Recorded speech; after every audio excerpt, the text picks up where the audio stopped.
अस्सलाम वालेकुम।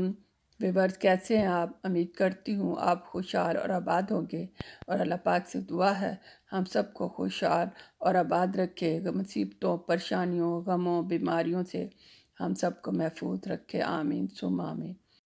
व्यूअर, जैसे आप जानते हैं कि ये रबीउल अव्वल का महीना जा रहा है और आज 12 रबीउल अव्वल है। इस दिन नबी पाक सल्लल्लाहु अलैहि वसल्लम की सादत विलादत हुई, जो हमारे लिए रहमतुल आलमीन बन के आए दुनिया में और हमें मुसलमानों के लिए एक निजात दहिंदा है आखिरत में। तो हमें अल्लाह पाक का शुक्र अदा करना चाहिए कि हम मुसलमान घराने में पैदा हुए। तो फिर जैसे पाकिस्तान में लोग 12 रबीउल मनाते हैं, इसी तरह हम भी यूरोप में अब 12 रबीउल अव्वल का इत्माम करते हैं अपने घरों में न्याज का। तो मैं आज न्याज बना रही हूँ। सबसे पहले मैं गुलाब जामुन बना रही हूँ। तो जो गुलाब जामुन है 200 ग्राम का पैकेट है। तो इसके लिए सबसे पहले मैं शीरे का तैयारी कर रही हूँ। तो 800 ग्राम चीनी और 800 ग्राम पानी लेके इसको चूल्हे पे चढ़ा दिया है। और ये देखिए, इसमें मैंने एक कतला नींबू का डाला है और 2-3 इलायचियाँ डाली हैं। और इस शीरे को हमने तकरीबन 60-70% पकाना है, ज़्यादा फुल 100% शीरा नहीं तैयार करना। और इधर फिर दूसरे बाउल में मैंने ये जो मतलब इसका गुलाब जामुन का पाउडर जो मैं आटा बना हुआ वो निकाला और उसको गूँदूँगी। क्योंकि अब असल में तो यही गुलाब जामुन है, तो जब इसको गूँदना है तो बहुत एहतियात रखना है, ज़्यादा इसको ढीला नहीं करना। शुरू में 2-3 खाने के चम्मच अपने डालना है और गूँदना है। इसको हाथों से ना गूँदिएगा, ये हाथों से बहुत चिपकता है। तो चम्मच से इसको आप आहिस्ता आहिस्ता थोड़ा थोड़ा करके दूध डालती जाएं और इसको गूंथती जाएं। और जैसे इसको ना ज़्यादा टाइट रखना है और ना ही ज़्यादा इसको ढीला बनाना है, इतना है कि ये आराम से आपके मतलब गोलियां बने, जो ना ढीली पड़ के लटके ना ही टाइट हो कि जल्दी वो खुश्क हो जाए। जब आप गोलियां बनाएंगी ना तो वो इतना सख्त आटा गूंदेंगी ना, तो वो गोलियां बनते ही रखते जाएंगी तो सूखते जाएंगी, तो वो फिर क्रैक हो जाती हैं, वो भी आटा ठीक नहीं होता। तो आपने आटे को नॉर्मल रखना है, ना ज़्यादा टाइट ना ज़्यादा ढीला। तो आपने थोड़ा सा आटा लेना है, हथेली पे रखने से पहले उसे ऑयल लगा लेना है हथेली पे। और फिर से हथेली को में जब आटे को रखना है तो इसी अच्छी तरह हाथ की हथेली पे रख के उंगलियों के साथ आटे को दबाना है और चेक करना है कि इसके अंदर कोई गुठली तो नहीं है। तो फिर उसके चेक करने के बाद फिर आपने सख्त हाथों से इसे गोल गोल घुमाना है, ताकि इसके अंदर कोई क्रैक कोई गैप ना रह जाए। अगर वो भी रह जाएगा तो वो भी मतलब आपके गुलाब जामुन को क्रैक कर देगा, तोड़ देगा और फिर आपका गुलाब जामुन ख़राब हो जाएगा। ये मैंने देखे जी 48 गुठलियाँ सॉरी गोलियाँ बनाई हैं। उन्होंने 40 कहा था, मैंने 8 ज़्यादा ही बना ली हैं छोटी छोटी करके, क्योंकि ये बड़े बहुत हो जाते हैं जब फूलते हैं। जब मैं ये गोलियाँ बना रही थी ना गुलाब जामुन की, तो मैंने साथ ही धीमी आंच पे ऑयल रख दिया था, ताकि जैसे ही मैं गोलियाँ कंप्लीट करूँ तो ऑयल भी गर्म हो। मेरा मतलब कहने का कि ज़्यादा देर ऑयल गर्म होने के टाइम में ये जो थोड़ी गोलियाँ हैं ना, ये सूख ना जाएँ, तो इससे फिर गुलाब जामुन ख़राब हो जाते हैं। तो जैसे ही मैं गोलियां बना के फारिग हुई तो ऑयल भी रेडी था और मेरा सीरा भी आपको मैंने दिखाया वो भी रेडी है। तो मैंने एक छोटा सा गुलाब जामुन जो बनाया था वो मैंने चेक किया ऑयल का टेम्परेचर देखने के लिए, तो वो ऑयल बिल्कुल रेडी था, क्योंकि वो जो गोली थी मैंने डाली तो वो चंद सेकंड के बाद ऊपर आ गई। तो मैंने फिर बाकी गोलियों को भी उसके अंदर डाल दिया। तो वीवर, इस टाइप आपने इस बात का ख्याल रखना है, जैसे ही आप गुलाब जामुन डालेंगे तो फ़ौरन आपने चमचा नहीं लगाना ऑयल में। इसको 5-3-4 मिनट के लिए ऐसे ही रहने देना है, आहिस्ता आहिस्ता। और फिर जैसे ही आप देखें कि हल्का सा गोलियों का रंग चेंज हो रहा है, तो फिर आपने हल्के हाथों से आपने चम्मच को हिलाना है और ऊपर नीचे से इनको हर तरफ से इनको कलर देने की कोशिश करनी है। देखिए जी, अब मेरा ये गुलाब जामुन बिल्कुल परफेक्ट रेडी हैं, बहुत अच्छा कलर आ गया है। ज़्यादा भी नहीं करना तो वो जल जाएंगे, फिर वो ज़्यादा हार्ड हो जाएंगे। तो इस स्टेज पे बिल्कुल रेडी हैं। तो मैं इसको निकाल कर सीरे में डालने लगी हूँ। माशाल्लाह माशाल्लाह, कितने अच्छे लग रहे हैं। बिस्मिल्लाहिर्रहमानिर्रहीम। देखिए जी, आहिस्ता आहिस्ता करके मैंने सीरे में डाल दिए हैं। इस स्टेज पे आपने हल्के हाथों से चम्मच चलाना है और सारी तरफ सीरे को लगाने की कोशिश करनी है, क्योंकि इस टाइम वो हार्ड है, तो आप चम्मच हिला सकती हैं। तो बस आप इसको अच्छी तरह चम्मच हिलाएँ और फिर आप एक फुल फ्लेम पे रखें। जैसे इसमें सीरा बॉयल आएगा तो 5 मिनट के बाद आपने ढकना खोलना है। देखें जी, माशाल्लाह माशाल्लाह कितने खूबसूरत, कितने बड़े बड़े माशाल्लाह फूल गए हैं।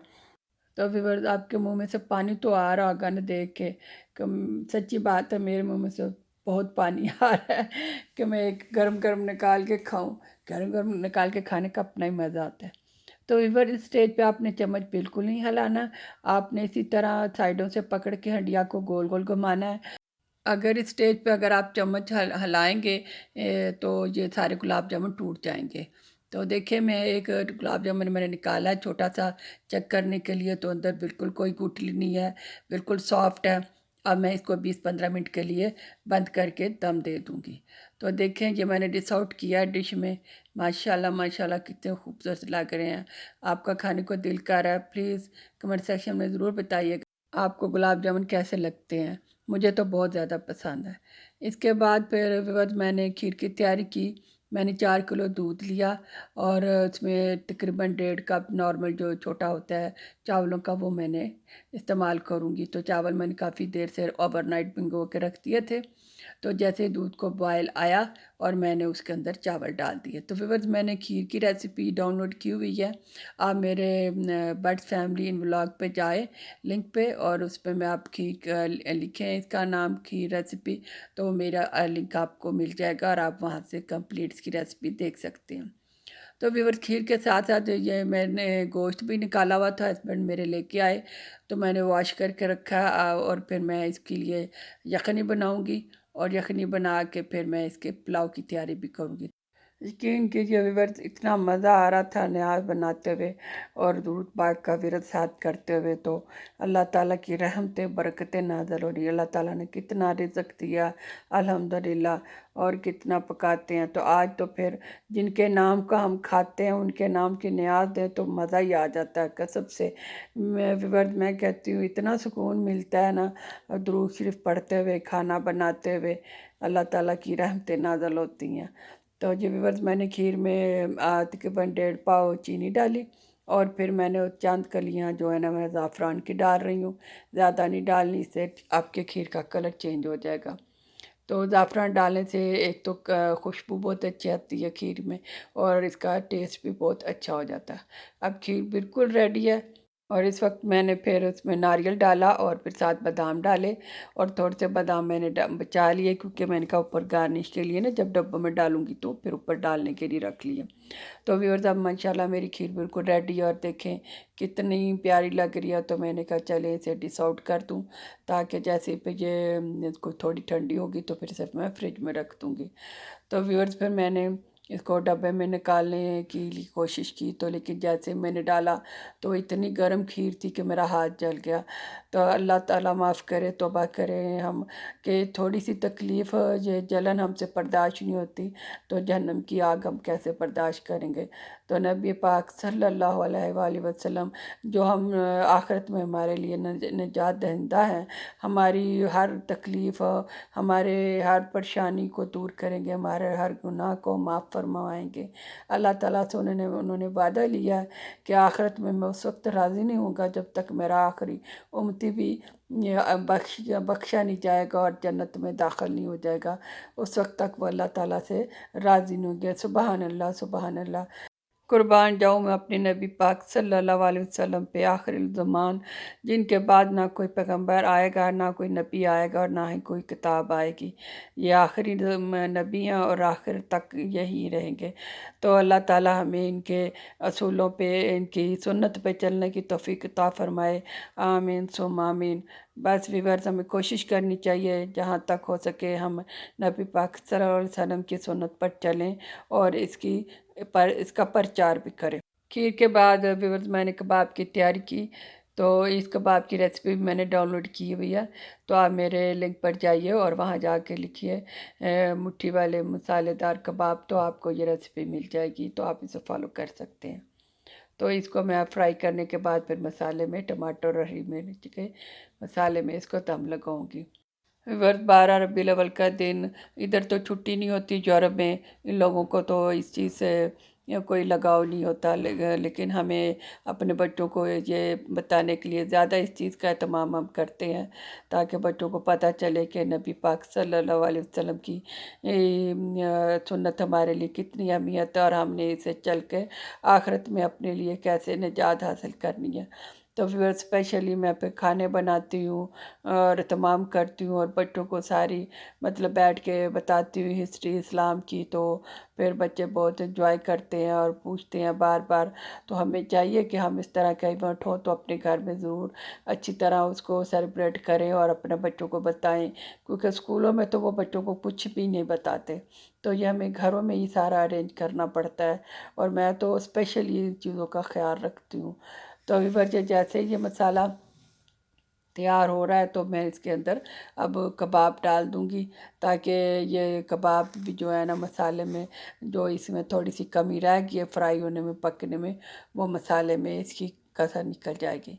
तो कुछ मसाला मैंने निकाल लिया था, अब मैं ऊपर लगा रही हूँ कबाबों के ऊपर, ताकि इसका मसाला जो है ना अच्छी तरह कबाबों के अंदर रच बस जाए, तो अच्छा ज़रा टेस्ट आता है। तो अब इसको दम दे देंगे, और आहिस्ता आहिस्ता 20-15 मिनट के अंदर ये ना रेडी हो जाएंगे। धीमी आंच पे रखना, तेज़ आंच नहीं करना। तभी पर इसके साथ साथ मुझे भूख लग रही थी, क्योंकि सुबह का टाइम था और मैंने नाश्ता भी नहीं किया था। तो मैंने सोचा कि चले अपने लिए ग्रीन टी बना लेती हूँ। तो मैंने 1 कप पानी डाला, उसमें 2 टीस्पून मैंने शुगर डाली, और जैसे पानी बॉयल हुआ, और 2 इलायची भी डाली सब्ज़ की। तो मैंने 1 टीस्पून जो है ना इसका ये ग्रीन टी जो का सब्ज़ कहवा होता है वो डाला, और इसके ऊपर ढकना दे दिया, और फिर नीचे फ्लेम ऑफ कर दी। और 3-4 मिनट के बाद फिर ये मेरा कहवा रेडी हो गया, और मैंने इसे ड्रेन किया, और ड्रेन करके फिर मैंने साथ साथ कहवा पिया। इससे फिर मेरा ना काफ़ी मुझे सुकून मिला, और मेरे सर में को जो था ना भारीपन जो महसूस हो रहा था, वो काफ़ी बेटर हो गया। तो अब देखें ये माशाल्लाह माशाल्लाह मेरे कबाब कितने अच्छे हो रेडी हो रहे हैं, और देखें एक भी कबाब नहीं टूटा। नहीं तो अक्सर लोग चम्मच चलाते हैं, कबाब के टुकड़े हो जाते हैं, लेकिन ये देखें बिल्कुल रेडी है। कबाब तैयार करने के साथ साथ मैंने गोश्त की यखनी भी तैयार की है, और देखिए अब ये बिल्कुल रेडी है। तो इसकी बोटियाँ अलहदा करके मैं यखनी को ड्रेन कर लूँगी, और दूसरे चूल्हे पे मैंने देचके को रखा है पुलाव पकाने के लिए। बिस्मिल्लाहिर्रहमानिर्रहीम।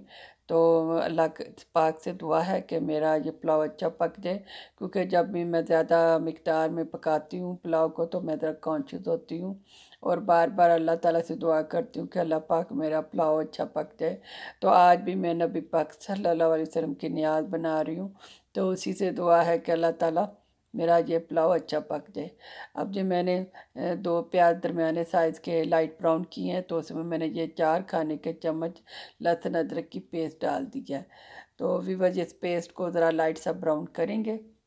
जैसे ये लहसुन अदरक की पेस्ट और ये प्याज लाइट ब्राउन होंगे, तो फिर इसमें हम वो जो है खड़े मसाले, साबुत गरम मसाला जिसे हम कहते हैं, वो डाल देंगे। ज़ीरा, काली मिर्च, लौंग, और लाची दारचीनी, बड़ी इलायची, छोटी इलायची, तेज़पात, ये सारा डाल देंगे, और फिर साथ 1 खाने का चम्मच नमक भी डाल देंगे। और ये मसाले में डालने के लिए मैंने 3 अदर हरी मिर्चें और 3 टमाटर लिए, इसे भी मैं ग्राइंड कर लूँगी, क्योंकि मेरे बच्चे जो है ना ऐसे टमाटर के छिलके आए तो वो खाते नहीं हैं। तो फिर मैं ग्राइंड करके ना उसका इस्तेमाल करती हूँ। तो अब ये पेस्ट जो मैंने बनाई है, ये भी मैं उधर प्याज़ों में डाल दूँगी। इससे प्याज जो होते हैं गल जाएंगे और सॉफ्ट हो जाएंगे, और अच्छी तरह ना वो मेल्ट भी हो जाएगा। मसाला बहुत अच्छा ना रेडी होता है। और इसको टमाटरों को डाल के अच्छी तरह भूनेंगे। जैसे इसका टमाटरों का पानी खुश्क होगा और मसाला अपना ऑयल थोड़ा सा छोड़ेगा, तो इस स्टेज पे हमने गोश्त को डाल देना है। तो ये हड्डियों को निकाल देना, ज़्यादा बड़ी हड्डियाँ जो होती हैं ना वो चावल को तोड़ तोड़ देती हैं, तो मैं वो ये हड्डियाँ निकाल देती हूँ। तो इस स्टेज पे हमने ये मसाले डालने हैं। 1 लाल चम्मच खाने का जो है लाल मिर्च का, 2 खाने के चम्मच सूखा धनिया पिसा हुआ, 1 टीस्पून हल्दी डाली है, और 1 टीस्पून जो होता है ना दड़ा मिर्च जिसे कुटी मिर्च कहते हैं वो डाली है। और नमक तो हम ऑलरेडी डाल चुके हैं पहले। और 1 डब्बी अब दही की डालेंगे, 125 मिलीग्राम की। अब इस स्टेज पे आप फिर पकाना, और ये दही का जो अपना पानी छूटेगा इसको खुश्क करना, और इसी में अपने गोश्त को भूनना है। जब गोश्त अच्छी तरह भून जाएगा, तो फिर हम इसमें पानी डाल देंगे। तो व्यूअर्स इसमें मैंने मतलब 4 गिलास चावल थे, तो मैंने इसमें डबल पानी डालना था ना, तो 8 गिलास पानी डालना था, तो मैंने इसमें 7.5 डाला, एक आधा गिलास कम रखा है, क्योंकि वो फिर बाद दफ़ा ना चावल आँच का को मसला हो जाए ना, तो फिर चावल ढीले पड़ जाते हैं, तो मैंने उससे ज़रा आधा गिलास कम रखा। तो देखिए व्यूवर, स्टेज पे अब पानी सूखने पे आ रहा है, और बहुत एहतियात के साथ साथ आपने चम्मच को हिलाना है और ऊपर नीचे चावलों को करना है। इस स्टेज पे आपने नमक भी चेक कर लेना है, अगर आपको कम लगे तो आप नमक ऐड कर सकती हैं। तो ज़्यादा खुश्क जब चावल हो जाए तब भी आपने ऐड नहीं करना। तो व्यूअर्स, इस स्टेज पे मैंने उसको दम लगा दिया, क्योंकि वह दम के लिए बिल्कुल रेडी था। बिल्कुल धीमी आंच पे नीचे तवा रखा है, पहले तवे को अच्छी तरह गर्म किया, हीट अप करके फिर मैंने से आंच को धीमी कर दिया 10 से 15 मिनट के लिए। अब देखें जी, माशाल्लाह मेरे चावल बिल्कुल रेडी हो चुके हैं। तो व्यूअर्स, मैंने सबसे पहले एक बड़ी प्लेट मैंने ख़त्म शरीफ के लिए चावल निकाल लिए थे, और उसके बाद अब मैं ये तकसीम जो करने हैं न्याज के चावल, वो मैं डब्बों में डाल रही हूँ। तो अल्लाह का नाम लेके शुरू किया, अल्लाह की नबी पाक सल्लल्लाहु अलैहि वसल्लम की जो न्याज अल्लाह ताला कबूल फरमाए, आमीन। और हम सबको अल्लाह पाक इस काबिल रखे कि हम आपकी नबी पाक सल्लल्लाहु अलैहि वसल्लम की सुन्नत पर चलें। तो ये देखें व्यूअर्स, मैंने 7 डब्बे रेडी कर दिए हैं। तो अब इसके बाद फिर मैं बेटी मेरी आएगी यूनिवर्सिटी से, तो अपने पापा के साथ देने जाएगी। तो व्यूअर्स, इसके बाद फिर मैंने अपने हस्बैंड से बोला कि आप इसका ख़त्म शरीफ भी दिला दें, क्योंकि जो है साले सवाब हमने पढ़ा है, दुरूद शरीफ वो उन्हें पहुँचाएँ। तो व्यूअर्स, ये फ्रूट भी माशाल्लाह इतना ज़्यादा उन्होंने लाए थे, तो कहते हैं कुछ फ्रूट चाट बना लो, तो मैंने कभी इतना ज़्यादा मैंने पकाया, तो फ्रूट चाट तो बच्चे खाते ही नहीं हैं। फ्रूट तो खाली फिर वो खा लेंगे, तो फ्रूट चाट नहीं बनाते। तो ऐसे ही ख़त्म शरीफ पे फिर हमने ना क्या कहते हैं, फल को ऐसे ही रख लिया, कोई चाट नहीं बनाए। विवध रबी अरबी ज़ुबान में कहते हैं बहार, तो रबीउल अव्वल जो होता है बहार का महीना।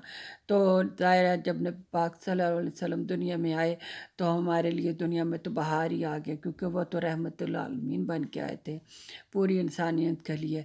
तो अल्लाह पाक से दुआ है कि हमें उनकी जो सुन्नत है उस पर चलने की तौफीक अता फ़रमाए, और हर वो लम्हा जो नबी पाक सल्लल्लाहु अलैहि वसल्लम से जुड़ा है, उनकी याद से, उनकी वलादत बसादत से, उसको हम मनाएं, शेयर करें, अपने बच्चों को बताएं, क्योंकि इसी में हमारी बका है, और हमारी आखिरत भी उन्हीं के दम से संवरनी है। तो व्यूअर्स, आज का व्लॉग कैसा लगा, प्लीज़ लाइक कीजिएगा, सब्सक्राइब कीजिएगा, कमेंट्स कीजिएगा। अल्लाह हाफिज़।